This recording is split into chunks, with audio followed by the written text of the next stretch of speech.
this video, I want to talk to you about faith, believing God for whatever it is that you're believing God for. So for me, one of the things I was believing God for was to have children with my husband. He didn't have any children, and I believe that it was God's will for me to have children with him. And I started praying to God, and I was believing God for these children. I was listening to Joel Osteen, and he was talking about having faith, and Sunday after Sunday I was listening to him talk about faith, believing God if you want to have children. And I was watching things on TV about having children. I was believing God. I was things that were on TV about being pregnant. I was watching. I became obsessed with watching things that was about pregnancy, and I was believing God for two children. I was believing God for twins because I didn't want to have one child that grew up by themselves, because I do have other children, but they're grown. And so I was believing God for twins. And so I got pregnant, and it was great, right? I was excited. I was just like, wow, God did it. And 2 months later, I had a miscarriage, and I was just like devastated. I had never had a miscarriage before. I had 3 children, full-term pregnancies, no problems whatsoever. And so I didn't know, I couldn't believe it. I was devastated. And so I moped around for probably 2 months after that miscarriage, and I was devastated. And then I started praying to God, believing God for these children again. And I got pregnant again. It was probably maybe a few months later, and I was pregnant again, miscarriage probably right away within 6 or 7 weeks. And then, it was devastating. And it could be tough when you're wanting to get pregnant and your time clock is ticking, right? So I'm believing God. Every Sunday I'm believing God. I'm watching Joel Osteen, because sometimes you got to borrow somebody else's faith. And so he was believing for these people in his church, or people that would come. He was believing with them. He was speaking words of faith, and I was speaking those words of faith over myself, over my body. And so I got pregnant again.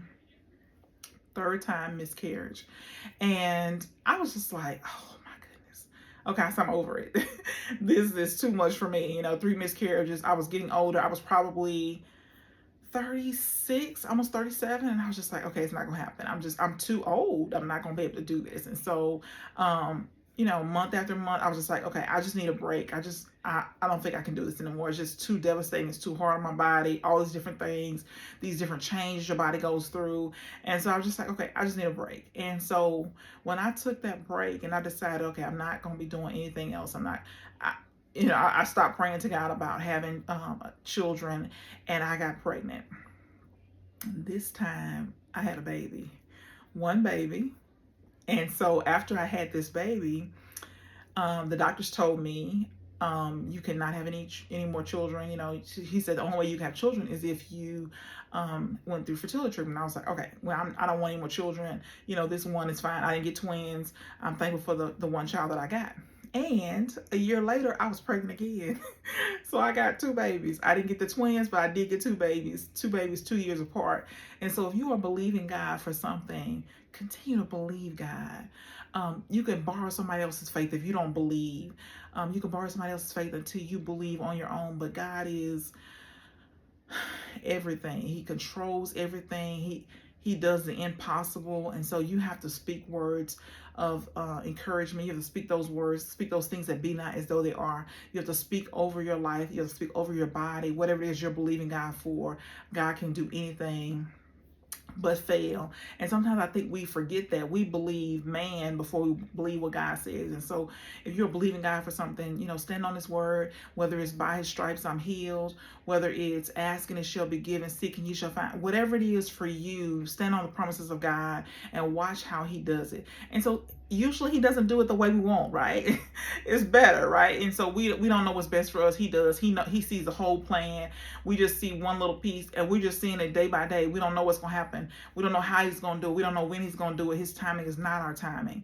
But I know his thoughts are higher than our thoughts, and his ways are higher than our ways. And so he knows what's best.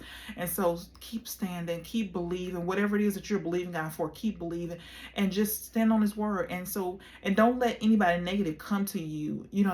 To me, as I get older, you have to trust God. You have to talk to God about your problems, whatever it is you're believing Him for. You talk to Him and not other people, because other people will speak their limiting beliefs over you. So whatever you're believing God for, I stand and I agree. I believe with you. If it's God's will, I believe with you. I stand with you and I agree with you. I encourage you to stand and believe whatever it is that you want God to do for you. If it's His will, because sometimes we want things and it's not His will, right? Sometimes we get ahead of God, and when we get ahead of God and we take things in our own hands, we mess it up. So just be patient, wait on God, believe God for whatever He wants for you to have. He'll give it to you. I'm not saying don't ask Him for what you want, because I believe He will give us some of the desires of our heart. So believe God for whatever you're believing God for. Stand in faith. If you got to borrow somebody else's faith, do that. But don't give up on God. He will not give up on you.